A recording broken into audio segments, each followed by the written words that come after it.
Welcome to the Independent Rep Podcast, the podcast for medical sales reps, distributors, and growth-minded manufacturers who want to succeed in today's changing market. Hosted by John Wilson, former OR rep and now medical device recruiter, this show dives into what's really working out in the field, from deal making to distributor dynamics and everything in between. If you're building your career or your company in medtech, you're in the right place.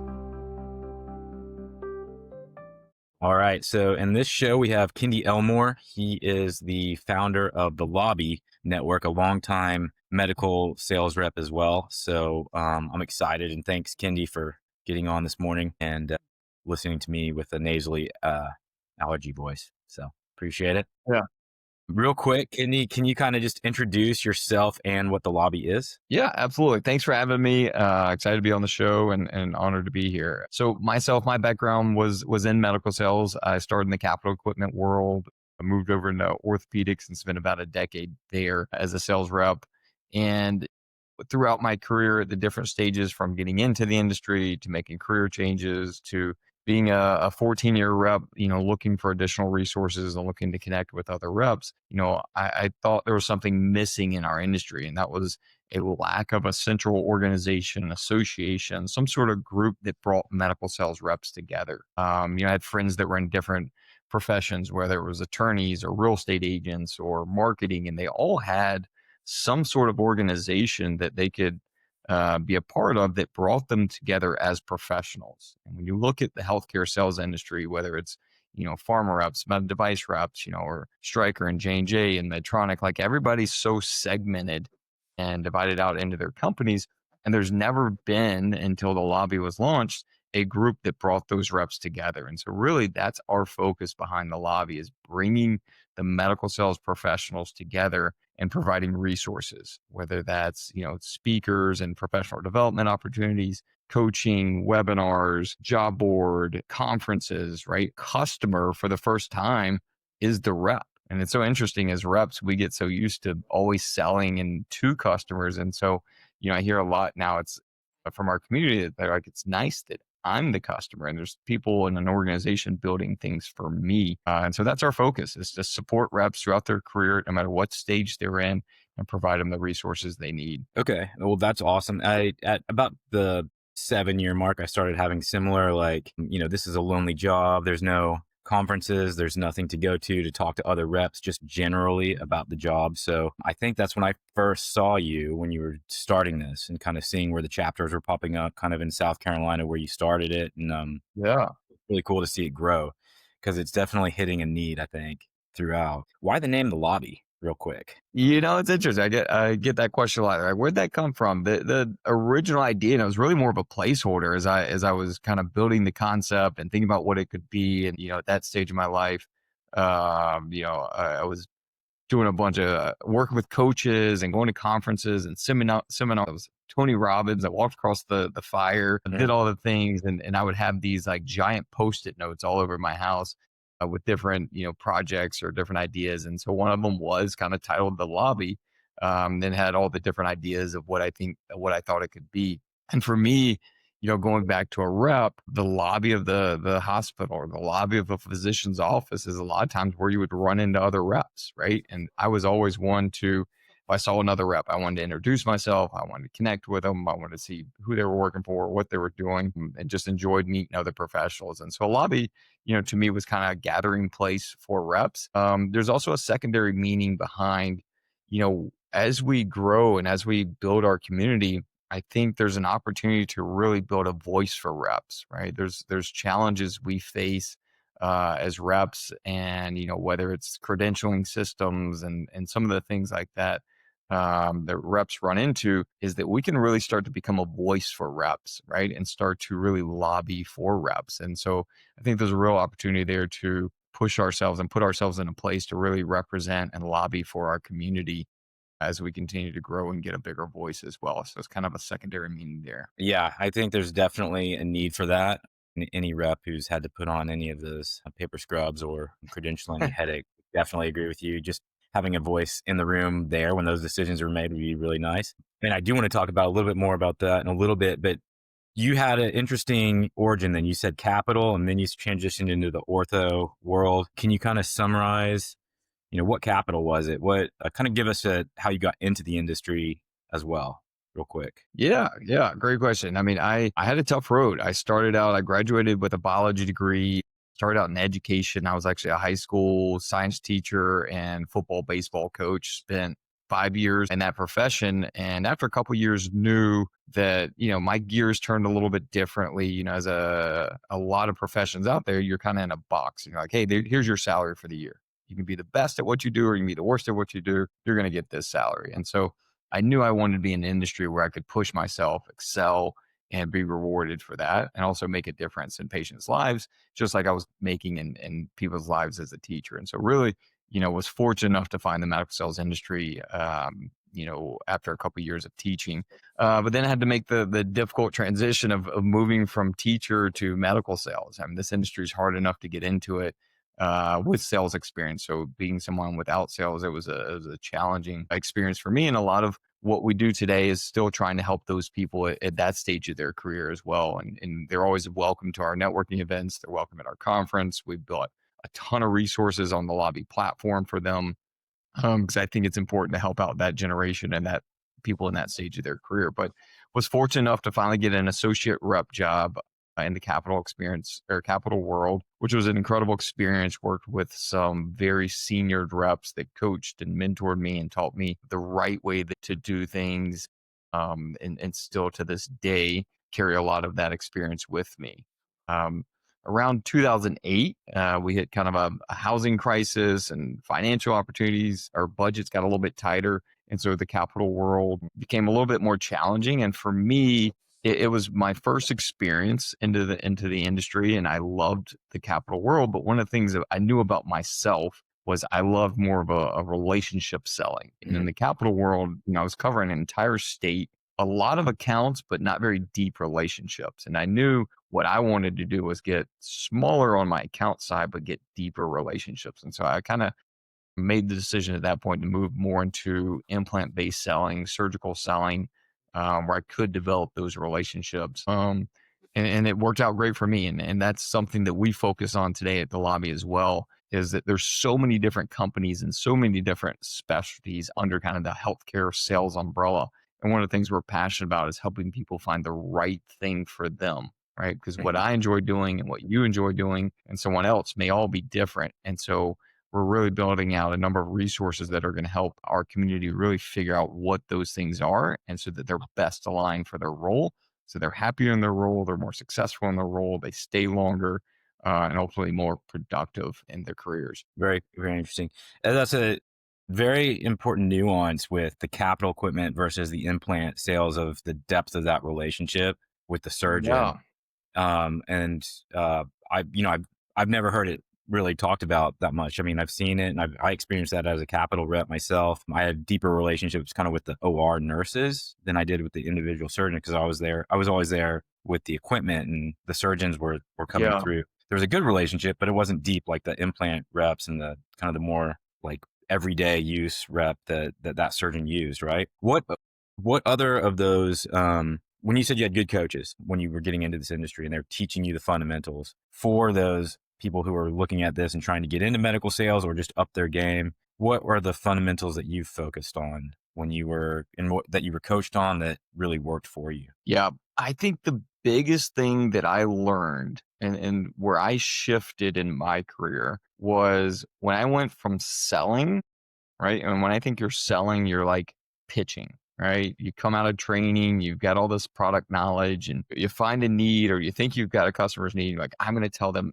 everything I can about my widget, all the features and all the benefits and all the things. I think when I transitioned into more of a consultant approach, and I learned to ask good questions, right? I think the best reps know how to ask the best questions and uncover what the customer needs, and you listen. Or there's the saying, get one mouth, two ears, right? It's like the better you become at listening and asking questions and uncovering what the customer needs, and then helping them solve that solution, now you're a consultant for that customer, right? So instead of going in and trying to pitch your new product, and the corporate rolled out this new feature or whatever it may be, and you're trying to push it, instead listen to what they need. If they don't need that, don't pitch it to them, right? Because now you feel like a salesy kind of person to them, and they're going to be turned off that. But if you just go in and start talking to them and start listening and asking questions about the challenges they're facing, if you're working with a surgeon, understanding what patient population they're having trouble with or what equipment they're having trouble with, and then seeing, okay, well, where can I then find a solution in my product portfolio to help this physician? I think that's where things really shifted for me was, when I learned to start asking good questions and became more of a consultative rep than opposed to someone just kind of pushing products. Mm-hmm. Which is, there's a tension there of the quota that you have to hit, the numbers, Yeah. and then just being someone's, consultant where you might not Yeah. necessarily sell something. Did you have to take a hit sometimes? Did you get, or did Oh it man, just I got always? beat up a lot. Yeah, I got beat up a lot early on, and I think that's one of the best things about kind of the senior reps I worked with early on is, they'd go drop me off at an office and say, "Good luck, go in, Mhm. and come back out. Let's talk about what happened." Or they give me the opportunity to fail, or give me the opportunity to try it on my own, and then coach me through. Well, did you think about this? Did you try this, or what they say, or what do you think? How could you have done that differently? And so having someone invest that time and that energy into me, I think was just so instrumental in my career. And I tried to do it later in my career is help out the younger reps. And that's something we love about the lobby in our events is that we do have people from all stages of their career come, right? So we've got networking events in 35 cities across the US. And, you go to an event, you'll have a early stage career, you'll have senior managers, you'll have a college student, you have this incredible room, and we always have speakers delivering value to the room as well. But it just creates this space where you can have these conversations and you can discuss ideas, you can discuss strategies as professionals, right? And leave kind of your name tag at the door and just all be in there as healthcare professionals. And it's just so incredible to see the conversations that are happening, the synergies that are happening between reps and territories, the education that's happening. And our goal is to kind of lift everybody in the industry together and make everybody better. That networking aspect between reps is because, I guess, the level of competition in the industry, it's tough to find that space for that you actually are kind of seem Yeah. to create. Is there a challenge when you're doing these events to break down that, that first little shield that everyone's walking in with? Yeah, for sure. For sure. You do a Tony It's Robbins a like new, icebreaker? yeah, Tony yeah. Robbins, get everyone up It's and interesting yelling? because yeah. It's new to our industry, right? It's nothing new, right? Like I said at the beginning, most professions have this. It's just never been in our industry. We are competitive by nature, right? I took a different approach as a rep, right? If you were my competitor and, there's sometimes surgeons will have 3 reps in the room that all have the same product, and then they're going to decide which one they're going to use mid case, right? And so you got 3 reps standing back there next to each other. I wanted to talk to you. I wanted to hear how your family was doing and what's going on in your world. Like I wanted to get to know the other reps, and I did, right? I knew those people, and there'd be times where they'd call me and they're like, "Hey, we're in the middle of a case. We're about to use your product. Got a question," right? Or vice versa. And so I love to know my competitors. I love to know, about them on a personal level and professional level in case we ever need each other. You also learn pretty quickly that this industry changes fast, right? Your competitor one day could be your business partner the next day. And so, I think it behooves you as a rep to build your network locally, to get to know the other reps in the industry, and build those relationships. There's definitely the reps that stayed in the corner and didn't want to talk, right? They stuck to their product and they drank their company's Kool-Aid, and, they were diehard, whatever, company they were with. But I also think, there comes a day and a time where those reps are going to need some help. And so I encourage them to, to start to build those relationships and to have a different approach. But, I to mean, answer your question, that kind of goes yeah, to like creating your consultancy for that surgeon, right? If they can say like, "Hey, I'm right, using your competitor's product, but I don't know what to do right now in this situation," and you can say, "Let me call him real quick." You've increased your yeah. value in that relationship right there. Yeah, and I mean, I'll tell you, there was times where something came up in a surgery and, we weren't planning for it. And the surgeon looked at me and said, "Hey, do you have this available?" I said, "Yeah, we have something, but I'll tell you what, this company has something even better, right? They've got something built specifically for this. I know where it's at. What do you think about using it?" And they're like, "Are you sitting here telling me that you're going to go get a different company's product and bring it in when I'm willing to use yours?" I'd say, "Yeah, it's better for the patient. I think they've got a better solution." And right there, I mean, not only are you doing what's right for the patient? But you're also building a level of trust with that customer and that physician that they know you're always going to do what's right for their patient and for them. And so I think that goes so far. So even just knowing those reps and being able to step out of the room and call them and say, hey, where's this at? Do you have one here? We're going to grab it. We're going to use it. I'll send you the paperwork, whatever it may be. I mean, you're strengthening your relationships all around. And again, doing what's best for the patient. Absolutely agree with that. So let's switch over to kind of some of the industry challenges that you're seeing, because you do have kind of an interesting bird's eye view with the lobby. You talk to reps every day, companies every day. What are kind of what are the industries right now the challenges that you're seeing right now that are like the most acute? When I think about at the rep level, one of the things I think we're hearing the most noise about is the rep credentialing, right? I think it's becoming a real pain point for reps is the number of different credentialing systems out there, the cost associated with it, the rep, the paper scrubs that you talk about and the cost associated with that. I think that's a real pain point for reps that we're starting to see. And you're also starting to see physicians standing up for the reps, different people getting involved and really wanting to make a change there and hoping for a better solution as far as that goes. We also hear reps that are trying to find their right home, right? It's more than just getting into this industry, but finding the right place, the right opportunity. And so that's something we're building a lot of resources around to help reps figure out what that is for them. Again, going back to, you could be in capital, pharma, dental, surgical, you've really got to figure out what makes sense for you. And so providing resources and opportunities for reps to kind of discover what those different homes are and making sure they're finding the right one for them, and providing the resources, right? And kind of building that community, providing those resources, providing mentorship opportunities, networking opportunities, professional development opportunities. Our conference, we're going to have a number of different resources that are going to be there to help reps kind of elevate their game and take them to the next level. Yeah, that sounds a lot worth it. When's your next conference going to be? Yeah. So the way, our event-based kind of segment of our company works is we do networking events in multiple cities throughout the country. Those are typically, 2-hour events. Come in, have a drink, have a bite, network.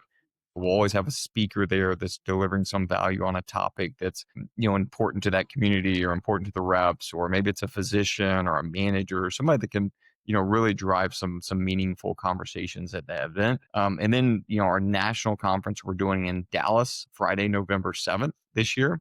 And that's more of a full day of professional development with sales training, access to MedScout, which is a data platform for reps. They're going to be giving away access and teaching reps how to use their platform. 3 hours of networking around breakfast time, lunch, and a happy hour at the end of the day. We'll have a vendor room, so different companies will be there represented. It's an opportunity for reps to learn about those different organizations, build their network, and really leave with a full day conference of like, I'm getting better as a rep. And it's something I was looking for. I mentioned the Tony Robbins conferences and, doing different things at my later stage in my career where I was like, I just want to keep getting better. Right. But there was nothing for me as a medical sales rep out there. And so that's what we're looking to build as an opportunity for those reps that are looking to get better at what they do, find out about the latest companies, find out about the latest technologies. And we're kind of curating all of that into one place for reps. Mm-hmm. So you still haven't left your coaching then. You might not be a baseball and football coach, but I think you're doing the same thing. I do. I think I'm bringing a lot of that over to this side of the industry and merging, that experience with my, sales experience, kind of putting it all together and delivering that back to the community I'm so passionate about. It seems like a lot of values there. What about, so I'm on, if you look at LinkedIn and certain pages that I read regularly, really experienced people, there's a lot of talk about burnout, not just from physician providers, but also on the rep side. So have you addressed or heard about like rep burnout? Credentialing is a big part of that. It's one of the things that people talk about when they talk about burnout. Lowering commission rates, more territory, less commission, all of those things seem to be a trend in some of the areas that I'm talking about with some of the products. There's definitely another niche of things that are doing great, but what used to be a really lucrative part of the industry is now getting really it's a lot of changes have happened. Good changes, but on the compensation side, not so great for that person. What's your opinion? Have you seen that? Is it overblown on LinkedIn, or what's your opinion on this? Yeah. I mean, I definitely think there's a real challenge there, right? When you look at burnout, and it could come from a number of things. It could just be exhausting hours, right? It could be the challenges of the job, and then you start to stack these things on top of it, right? This is a very challenging industry. It demands a lot of your time, a lot of your energy, and you start to stack on, you know, your quota is going up, your ASP is going down, right? The hospital is beating you up on price, the company's raising your quota. You're also getting hit with these vendor credentialing fees every month. A new one's coming out and you have to pay more out of pocket. So you start to stack all that together, and it does become a frustrating, challenging space for reps that have been doing it a while, and things are changing. I also think that maybe sometimes it's a change and a pivot for you in your career, right? Maybe you've been a trauma rep for 5 years and just kind of burned out there. And it's time to look at something different, right? Maybe there was a better product, a better work-life balance, something for you to kind of look for as far as that goes. And so it is a real thing in this industry because it is challenging. And so I do think you hear that. And certainly LinkedIn becomes a place for reps to express those frustrations. And I think you're seeing a snowball effect around the vendor credentialing issues that reps are facing. But also there's a lot of happy reps, right? There's a lot of people that love what they do and love making an impact. And there's a lot of spaces and companies that you can sell for and sell into that, you can be really happy in. And so again, we're starting to build out some resources that are going to help reps find those opportunities. And so that if you are feeling stuck, if you are feeling frustrated in what you're doing now, then building a place and a platform that's really going to help you find those other opportunities that maybe you're going to be happier in. That's kind of revolutionary, Kendy. Like, so, I mean, because if you spend 5 years as a cataract rep, right? Cataract implants with some of these providers, it's kind of tough to take that and go somewhere else. So how do you Yeah. envision when you say kind of finding your home in the industry? Yeah. Like, how far away from that, can ophthalmology space have you seen somebody take maybe? And, talk about that a little bit, like finding a different niche in medical sales. Yeah. So I'll try and word this because it's not live yet. It's coming, and it's been we've been working with developers for a little over a year now to build this system out. But it is going to be a revolutionary platform. It's going to change the way reps and companies connect on the career side of our industry. We're basically creating a central database of companies and opportunities that'll allow reps to filter through based on what their passion is, right? Is it in the pharmaceutical space? Is it in surgical? Is it in capital? Is it in, equipment? And then what specialty do you want to be in? Do you want to be in cataracts? You want to be in orthopedics? You want to be in neurology? What kind of compensation are you looking for? What locations are you looking at? So we're basically going to build a big filtration system that's going to be customized to you, your experience. And then now with the use of AI and machine learning and all the incredible technology that's out now, it can then scrape and look at all those different opportunities, all those different companies. And based on what you're looking for, right, and what makes sense for you, it's going to give you some recommendations and say, hey, John, based on everything you just told me, and based on looking at your experience, and based on reading the qualifications and the roles that are out there for all these different spaces, here's some things that you should be looking at that are going to line up well with you. And so It's been a huge development undertaking. But if you think about the time and energy you would have to spend to research and look at all those different opportunities, the hours you would have to invest, it's going to be able to happen in an instant based on you answering a couple questions. And we're going to give that data to you. And so it's truly something I believe in is helping people find, I don't know if you ever read the book Ikigai, but it's about finding your purpose in life. And I think I found it with the lobby, and I love what I do, and I wake up every day excited. And I hope I can help reps do the same thing, especially that rep that's burned out and looking for something that aligns a little bit better with their lifestyle and their desires and their purpose. And so we're looking to bring that concept to our industry and help reps find that. Could take somebody. Something. Yeah.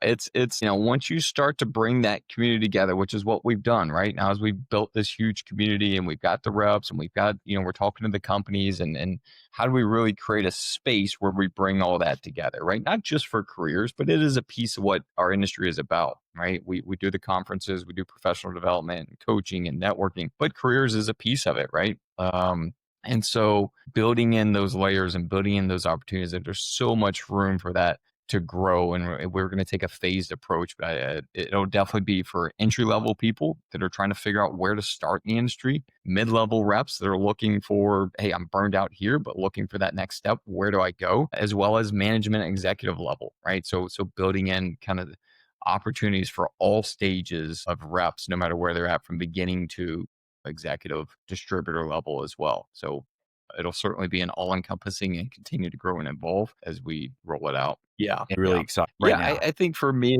my focus is around reps, right? And that's where I spend all my time, is looking at technologies for reps, what's out there, what's coming, what's being built. And when you look at these platforms, man, they're game changing. And there's a number of them out there. MedScout is one I've vetted, looked at, believe in, and they're coming to our conference, and they're going to be giving away access to the platform for all of our attendees. So you'll be able to like put in your call point, put in your territory, and you're going to get their data right there at the conference. They're going to teach you how to do it. There's some other ones out there, AcuityMD, prep.ai. I mean, these guys are building incredible, useful resources for reps, data that I never had access to, right? And so, some of them, it's going to depend on like what your company's rolling down, right? Maybe they went out and signed a contract with one of these companies, and you're going to get it, at the rep level. But I think, just knowing about them, and I think it's going to become a world of haves and have nots soon, right? Either you've got that data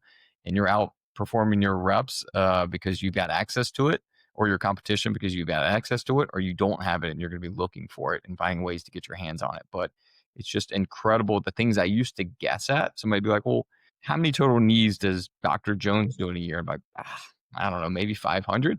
They can tell you exactly how many they're doing, where they're doing them, what they're using, sunshine data, like all this information now is, you can pull in an instant. And so it's just incredible. And what day they're doing them, where they're doing them, all of that information, right? How much are they getting paid to reimbursed by? Like all this is now in one place. It takes the guesswork out of it. So I think you can be more strategic in your selling. And so I think that's one of the biggest changes, revolutions I'm seeing right now around kind of our space is the data game. Yeah. I mean, at first you're out there just cold calling. You're trying to figure it out. You're trying to play with the numbers. You're trying to figure out, where you can hunt, where you cannot hunt. Just, it's incredible that you can start with such a strategic approach and having that data so that you can really be targeted. With AI and the developments there, I feel like we've been hearing it for years that at some point the reps can become obsolete, right? That there's not going to be the need for it, or they're going to train hospital staff on how to use the equipment, that sort of thing. But I just don't see it. I don't see it going away. I think you hear it come up every few years. You hear it being talked about. You hear, now with technologies, what jobs are going to go away, what jobs are going to be replaced with AI and technology. I just think at the end of the day, the reps provide so much value that's not going anywhere. So I don't think I'm answering your question, but I think that's what we hear. I just don't know that I believe it. Yeah. I think I really believe in something you said, which is, the industry is evolving, right? And the reps evolving, and you have to evolve with times. I think we're seeing this world where reps that are getting by on what they've done for the last 10 years, hoping it's going to work for the next 10 years is not the case, right? They're getting past their competition's taking business from them. And you've got to be a much more strategic, consultative, using this data. There's some tools out there that you've got to get on board with and start to use, or else you're going to get left behind. And I think that's the biggest thing, is evolving as a rep as times evolve as well. All right. Okay. So then the positive one, the restaurant in Dallas that you're looking forward to going to during your conference. Man, I don't know Dallas that well. I've only been twice, but there's a steakhouse there that I went to for a meeting that I just absolutely loved. I don't know the name of it, but if I could get back there and find time between the conference before or after it, I'd love to get back and have another nice steak and a big glass of red wine. Nice. Well, I mean, I'm looking forward to your conference, Kendy. Awesome. Well, thanks for having me. Love to see you at the conference. For anybody that wants to attend, you can register on our website, thelobbynetwork.com. It's really open to all reps and anybody in our space at all levels, from aspiring reps. We're going to have some breakout sessions for those individuals to current reps getting sales training, development, MedScout data, all the way up to the distributors and the companies that are looking to connect with reps. We've got sponsorship opportunities. We'll have a vendor room where they can connect with reps. So, no matter where you are or what stage you're at in your career, we've got something built for you and love to have you there. Awesome. Thank you. Appreciate you having me. Thanks for listening to the Independent Rep Podcast. If you got value from today's episode, please follow, share, and leave a review. To connect with John or learn more about succeeding in medical device sales, visit theindependentrep.com. Until next time, keep grinding, keep learning, and stay independent.